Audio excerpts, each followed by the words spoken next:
mantra as, quote, Sevil is the only architect I know who takes pleasure in the office seriously, unquote. I think that's a beautiful introduction. And she would like to talk about, I think, her work. Sevil Peach. Thank you, Martijn. Could you hear me? Is it working? Yes. Thank you, Martijn. You gave me a lot of compliments. I'm slightly embarrassed about this. Actually, it is our work, but it is about spaces and the evolutionary journey that we went through for spaces in terms of how do you create this environment that Martijn is talking about. So I think a lot of the things that was in our brief, the challenge we had is actually he's talked about it. They wanted an environment that was emotional, social. It had support facilities, a homely environment, and of course, there's cost involved in this. They want to maximize office space, floor space, but then, they're a nice, inspirational client for us. That's quite important in the way we work. They are also wanting this humanity in the workspace. Interaction, collaboration, all the things that our other clients also ask, because I think that's where we're going, or an important aspect of it. But then developing a unique brand. How do you do this? Do you do this with your logo? How is it done? I'm going to talk about that. Of course, the success or the failure was going to inform whether this company was going to continue or not. They're entrepreneurs themselves. Ratan Chadha certainly is, with Citizen M and all the other activities they get into. So 2008, we did Herring Grath. Some of you may have seen it. And they are a really challenging client. They give us buildings that are really hard to work. Spaces are really not a very attractive building. And then, of course, the Red Elephant, which is also another difficult building. So thank you very much for that. So I'm just going to run through. It is more architectural than everything else that you all guys have been talking about. We are aware, but then at the end, this is the physical environment we have to deal with as designers. So social security building, built in the 60s, desperate, dilapidated. Lots and lots of buildings, haphazard extensions that's been put onto it, added to it over time, lack of daylight, and then of course, from the client's point of view, fast track project, come on, they give the project to us and they want it tomorrow. This is what we found. It's a sort of, not U-shape, actually a donut-shaped building with a void in the middle. And they kind of built up to the first floor with sort of some skylights, and the interior looked like that. It's not that the images aren't so good, but actually it just looked miserable, as you would expect from of that kind of activity. Right, the concept. This is the kind of the sketch that we showed to them early on. Our atrium couldn't be used because it was a void. It wasn't an atrium, so what we did is to actually turn that into an atrium. We took the lower roof off and then put another roof above, so we created what they asked for in our brief, maximization of space. So having done that, which now looks like this, we've said, okay, the office floors needs to be maximized too. And because it's a donut, you can only just circulate around one space. So we created balconies, bridges, so that we could have more variable office sizes and, again, maximization office space, creating new connections. This is the way the balconies looked, or the bridges looked in the space, also giving a dynamic to the atrium. Maximizing daylight to us, this is really important. This is part of the humanity of a building. I think, we work many hours and it's just nice to know, is it raining outside? Is there sunshine? And if there's sunshine, wouldn't it be nice to go out? So let's create some patios. bring in nature as much as we can into the workspace. So all the things that, so that we don't have to be chained chained to the desks.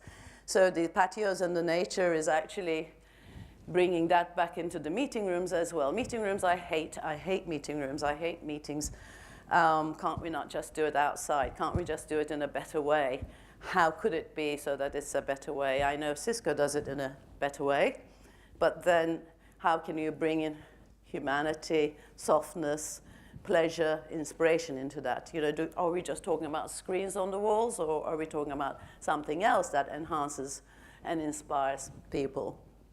So when we're talking about technology and things, we've got to be really careful that it just doesn't remain there as a hardware, and then the soft issues are still brought into the human life.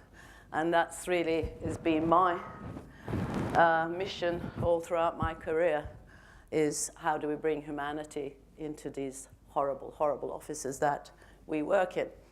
And it's not that we don't like work, I think it's just that we don't like offices. So architects and clients are guilty of this. So that's a spatial organization, ground floor. We opened it up.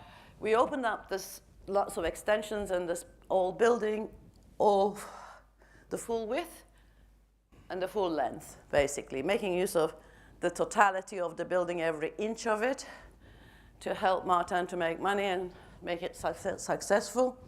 Welcome area, reception. This is really important in their concept, that the receptionist is really the soul of this organization in terms of human interaction. So they're always in the center and the heart of the space. There's relax areas or work areas, use it the way you want to use it. Behind is a coffee bar, eating, drinking, relaxing, working, collaborating is all together really. There's no boundaries to this. That's an aerial view from the balconies or the bridges, looking at the space with the coffee and drink, and they just spread everywhere. Normally we have photographs with people in it. In this instance, I just brought the architecture, and thinking that Martin will show you the people and how they interact with the space, which I think is really important. We've created more retreat areas, club room, library, books, all available. And, whoops, I switched it off. No, here we go. People book it for inspirational meetings, the whole of the club, or they just basically work there or have meetings. Courtyard beyond. And again, maximizing daylight as much as we can. We brought in skylights into the meeting room, so daylight is there always. I usually find that meeting rooms are always in subterranean spaces, you know, no windows, dark spaces, and so on. And no wonder nobody ever makes any decisions in meetings.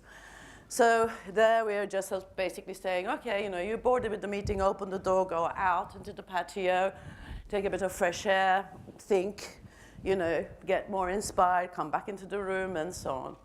So that's kind of space we're talking about. And then, you know, they came back to us, oh, great success, Herringgrass, working really well, Sevil Peach, please, another building. But this one is even worse than the previous one. The other one at least had that sort of the canal and the greenery and so on, and this one is just a typical developer's office building, really seriously ugly. So we said we don't really want to do it. I mean, like, you know, we are just gifted by these buildings all throughout the world. It's not, you know, it's not their fault entirely, but that's what we're dealing with. Do we go out and build spaces? Should spaces go out and put new buildings up, or should they be more sustainable and ecologically friendly and savvy, and use awful buildings and give them new life? And that's what we're doing, giving them new life. So this looks like this. This is what we found. And this is how the office floors looked like. And we changed it. What did we do? Another unique solution. It couldn't be like Herringgrass. So now I'm coming back to branding, you know, how do we create a spaces branding? Well, it's really difficult, you know, what do we do? Give them uniforms? Or we just bring unique solutions because each building is unique.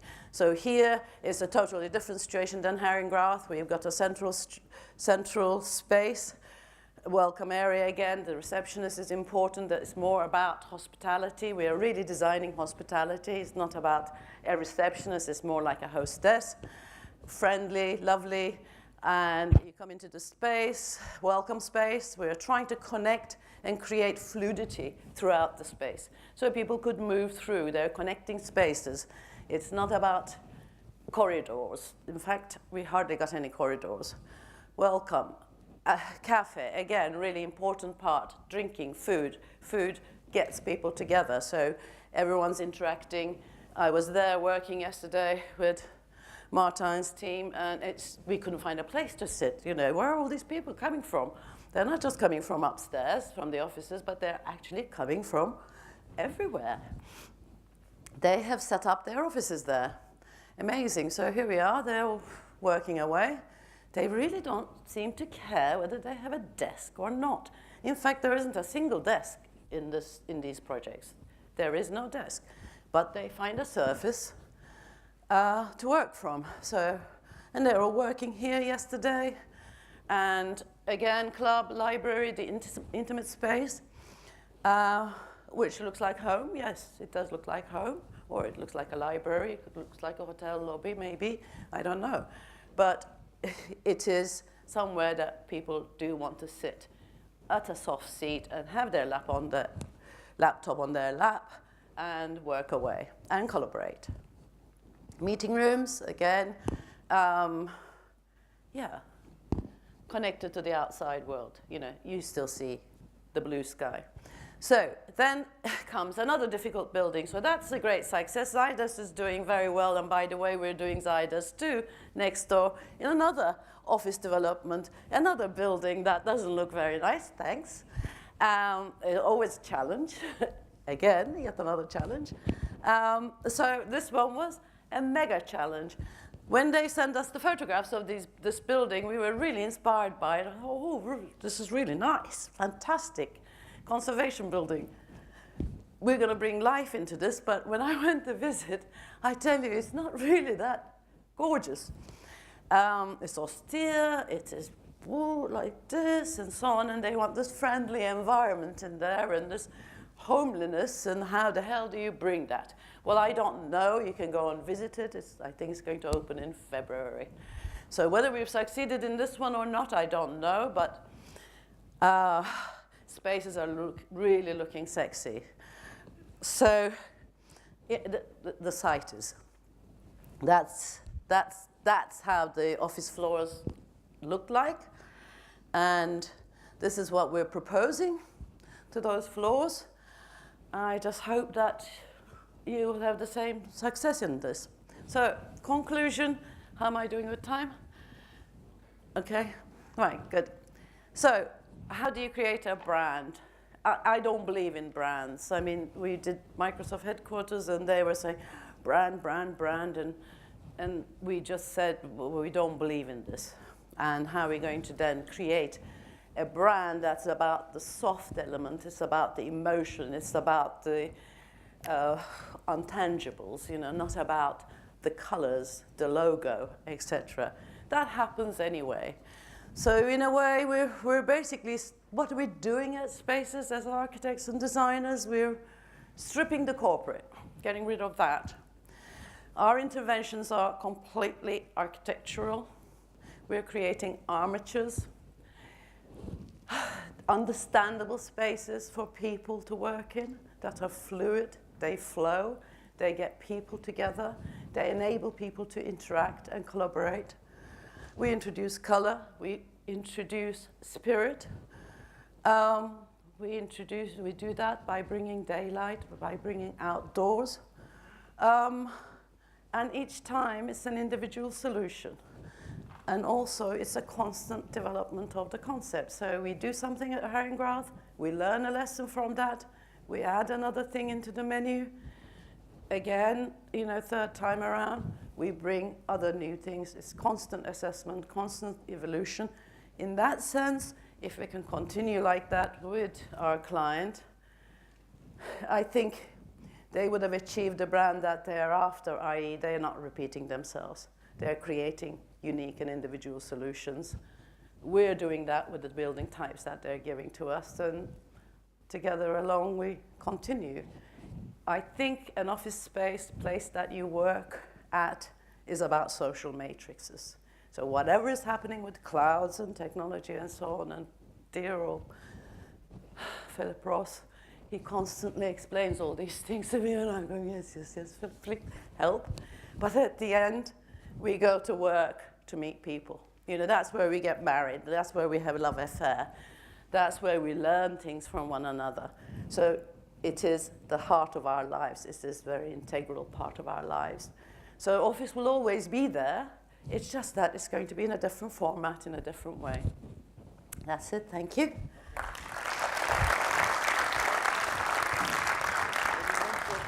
One short question for Sevil. Oh yeah, the Duncan Young calling, not calling from Lendlease, it's Duncan Young from Lendlease. I'm here in the room. I just want to sort of ask a question that many of the photos you've put up, we talk a lot about humanity, but there's not a lot of humanity in the photos, so that was just one thing. No. And so that's a key thing. And have you gone back into the space you created in 2008 and actually looked at what has evolved since then, and what would you do differently in the buildings you were doing in 2008 to what you're doing in 2013? As a designer, I constantly go back to my buildings. I'm constantly talking to the people. I'm constantly getting feedback. Same with this one. And if you said that there's no humanity there, yeah, I specifically brought photographs that haven't got people in it. Normally, we have people photographs. In our website, there's all people photographs. But this one is actually about architectural solutions to create a brand, to support the brief that the client is giving. So I specifically selected blank photos, if that helps. That's it. Okay, we have a panel discussion anyway. Thank you very much.